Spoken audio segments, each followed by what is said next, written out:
Hello and welcome to the Market Minute. My name is Eric Odom. I'm the principal real estate broker for ROI Commercial Property Brokerage in Tampa, Florida. And today we have with us Fernando Perez. Fernando has been a regular on our blogs, our video blogs over the years. In fact, has one of the most popular video blog we've ever done in terms of hits. Fernando is a Florida super lawyer. He's appeared on Fox News and Univision to discuss matters of immigration. And he also was named as one of the top international real estate attorneys by Tampa Bay Magazine. So thank you so much, Fernando, again for joining us, and appreciate you coming. Always my pleasure. All right, so we've talked already. We've had a couple of different chances to sit down and discuss the E2 and the EB5. You had mentioned the L series. And let's talk a little bit about the L1A series and what that means, and from a 30,000 foot level, what exactly is an L1A visa? Well, very briefly, it's a category of visa that was created so that foreign companies could establish a subsidiary or affiliate in the United States and transfer executive or managerial personnel to the U.S. entity to further their interest in the United States. That's basically what it comes from. So it's corporations established in their home country, and they're wanting to establish something in the U.S. Now, are there country restrictions, for example? No. So if it's from Libya? Anywhere. Pakistan? Anywhere. Okay, anywhere. Anywhere. And so let's talk about some of the requirements that you need to be able to get this visa. Okay. Well, they're pretty straightforward. The first requirement is there has to be an actively operating business in a foreign company, in a foreign country.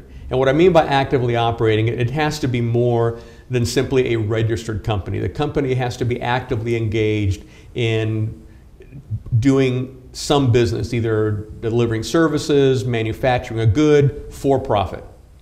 And that foreign company would have to be in existence for at least a year. So that's your first component. Second component is they have to establish a company in the United States.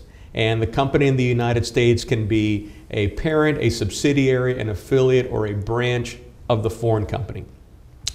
The person that they're seeking to bring over had to have been employed by the foreign company for at least 1 year in a managerial or executive capacity. And they have to be coming to the United States also to function for the U.S. company in a managerial or executive capacity. In the same industry, or can it be? It can be completely different. It's one of the great things about this is that you can have a manufacturing facility in Germany, but yet that same company can set up a subsidiary or affiliate in the United States that runs an ice cream shop or a restaurant. Yeah, restaurants. Could be anything. Interesting. But probably more likely what we would see this type of relationship with is a manufacturing company in Germany, for example, and they're wanting to control their distribution here in the United States. I think it's probably going to be a little bit more common. Well, yes. What you typically see with the larger companies, you see that either they're coming here because they want to facilitate distribution here in the United States, manage sales in the United States a little bit more hands-on. Maybe it's a product that requires training for the sales force, so they want to have people here that are able to train the sellers of the product. And then you also have foreign companies who simply want to set up a U.S., whether it's like the auto industry, or a lot of times you have a foreign company, they decide, okay, I'm going to set up a manufacturing facility in the United States and I'm going to make some of my cars there. Different things like that. Well, let's talk, because we've had this example where last time I was in London, we were speaking with a local restaurateur that had a number of Indian restaurants in London, had asked about perhaps that I guess he vacations here, and asked about opening an Indian restaurant in the U.S. Would that qualify? Sure. So absolutely. he'd send his son or his cousin over, as long as he's working with the restaurant in an executive capacity, and could open his restaurant here and receive the visa. That's correct. Oh, wow. Okay, good. Terrific. Now, let's talk a little bit about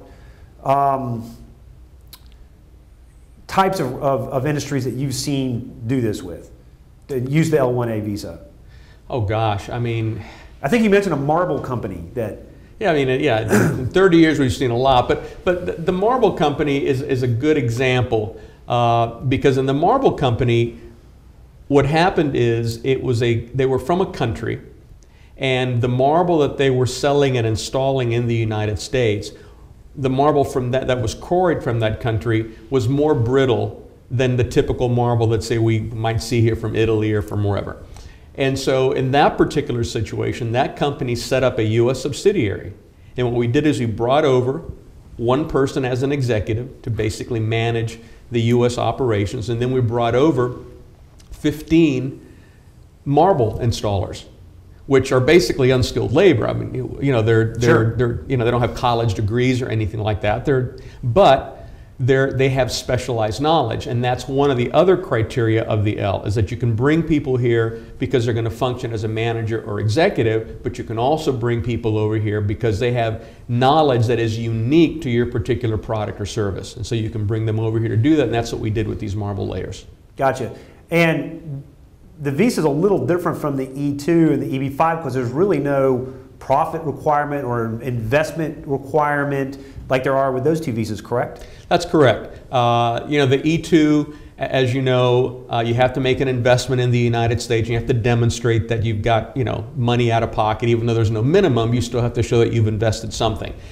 You also have to show that within 5 years your U.S. Investment is going to generate more than a minimal living income for the investor. So that's the focus of the E2. Here, the focus is the person coming over here is going to function in a managerial or executive capacity. So they don't really care how much you spend to set up the U.S. operation. They don't really care how profitable the U.S. operation is. We've had situations where, as we mentioned before, where the U.S. operation is merely being created to facilitate the function of the foreign company, and all they're doing is sending enough money over here, or it's generating enough money over here just to cover expenses, because all the sales are still being handled overseas.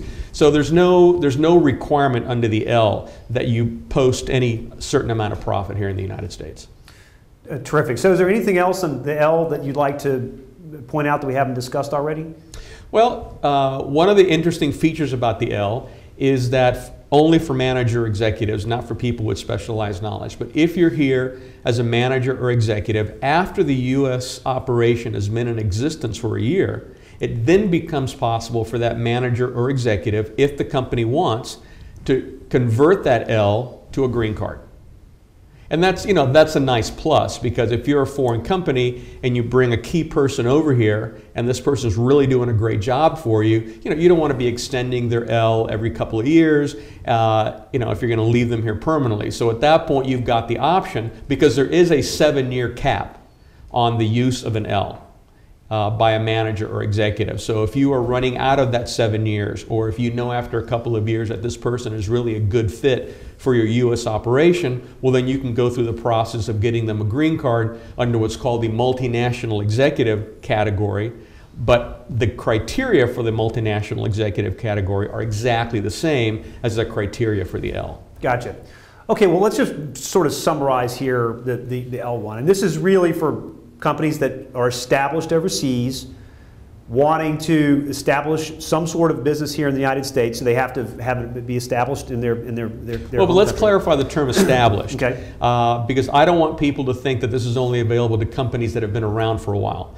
The company overseas only has to have been in existence for a year.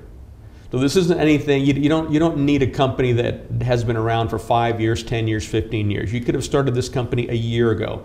And if you're in a position right now to set up that U.S. subsidiary or affiliate, you're good to go. Gotcha. So a year, the person that's getting the visa in executive capacity has to have been employed for at least a year. That's correct.